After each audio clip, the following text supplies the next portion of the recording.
जय बोलो अनंतान सिद्ध परमेष्टि भगवान की जय।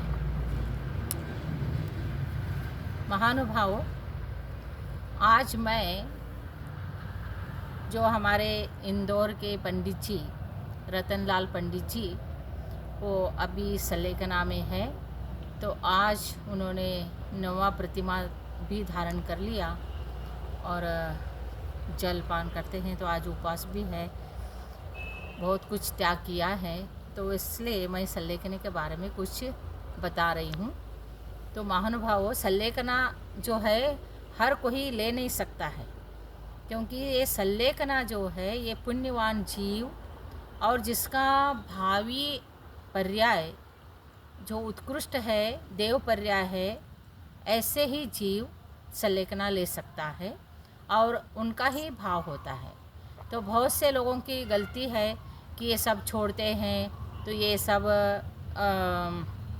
सल्लेखना मीन्स आत्महत्या है, ऐसे बहुत अज्ञानता से लोग बोलते हैं। लेकिन हमारे जैन धर्म में जैनाचार्यों ने, समंतभद्र आचार्य और ऐसे हमारे भगवती आराधना में ऐसे आचार्यों ने बहुत सुंदर सल्लेखना के वर्णन किया है कि सल्लेखना जो होता है हर कोई नहीं ले सकता है, और सल्लेखना लेने का भी वो सब प्रक्रिया है कि जैसा कोई व्यक्ति है और उनका उम्र पूरा हो गया है, बहुत वृद्ध हो गए, सब अवयव शिथिल हो गए हैं, अब उनको पता चला कि मेरा कोई भी इंद्रिय काम नहीं कर रहे हैं, और तो मैं धीरे धीरे अन्न खाद्य पदार्थ त्याग करते करते ऐसे सल्लेखना लेने का भाव रखते हैं।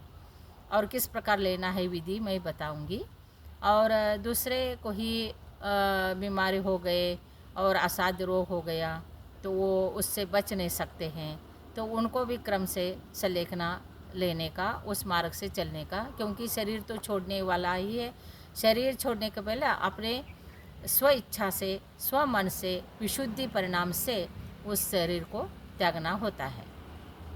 तो इसलिए कहा है कि सल्लेखना जो है, सतलेखना सल्लेखना, मेन सल्लेखना, वास्तविक सल्लेखना जो है, कषाय को कृश करना, इसका नाम है सल्लेखना।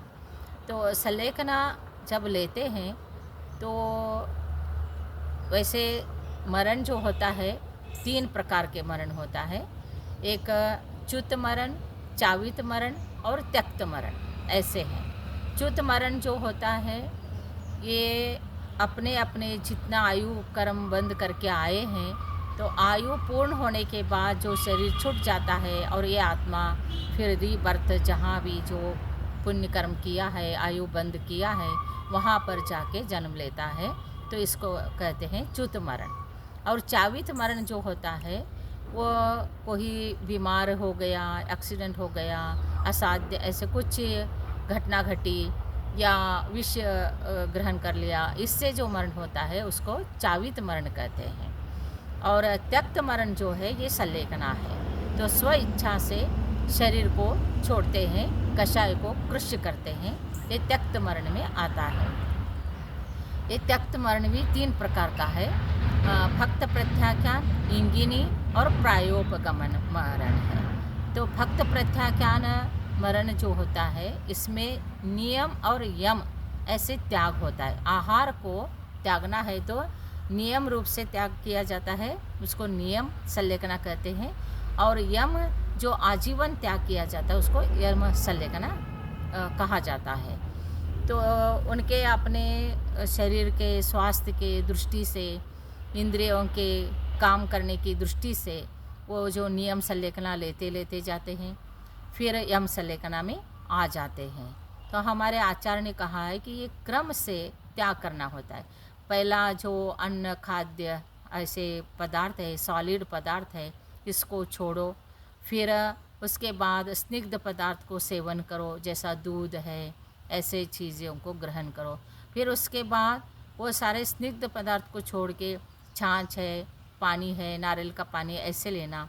फिर उसके बाद उसको भी त्याग करके सिर्फ गर्म पानी लेना। फिर वो भी त्याग करके फिर वो पानी में भी 3 अंजील, 2 अंजील, 1 अंजील ऐसे लेते लेते इस प्रकार से स्व इच्छा से उसको क्रम से त्याग करना, ये त्यक्त मरण और भक्त प्रत्याख्यान में आ जाता है।